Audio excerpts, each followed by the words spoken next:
Siyempre, kung ayaw mo kasi, hanggat wala ka, ay, siyempre, kung ayaw mo kasi maniwala, tignan, tignan natin. Or else, or else, or else, or else, baka kayo, baka marinig naman kayo ng papa mo at masama. Siyempre, kung ayaw natin mo, siyempre,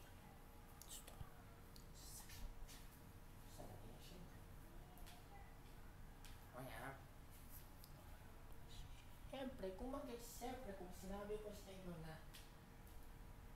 ora, siyempre ora, siyempre nagagalit, ora,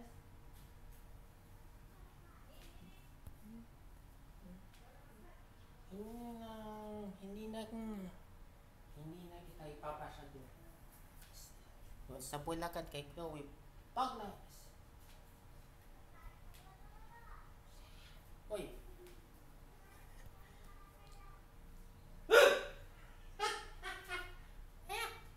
kala mo galit ako. Siyempre kung ayaw mo kasi maniwala sa akin, di mo sinunod pa yung notes ko for the last time, or else wala kang reward. Saka hindi ko ibibigay sa iyo ang surprise po yung mamaya, ha? Pag naisa ka, pasensya na tayo.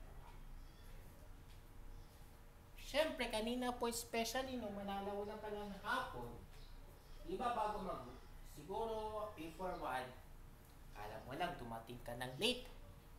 Pagkakala mo, ikaw yung dumating ng late. Sabi ko na ba, okay lang yan siguro. Aside, so ibig sabihin, pagka tignan natin, bibigyan pa kita ng reward.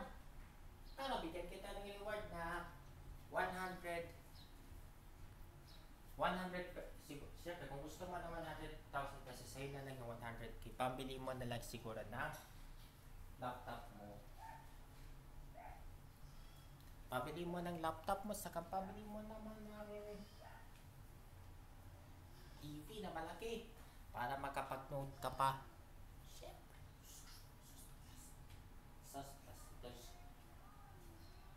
Push!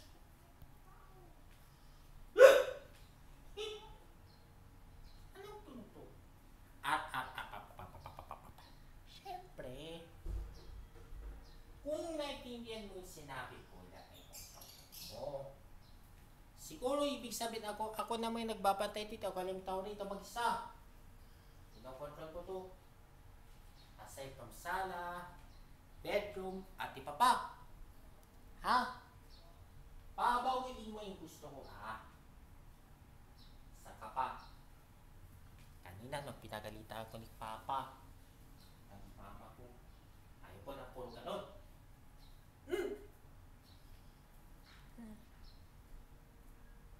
Or else, pasensya na lang tayo, wala kang reward.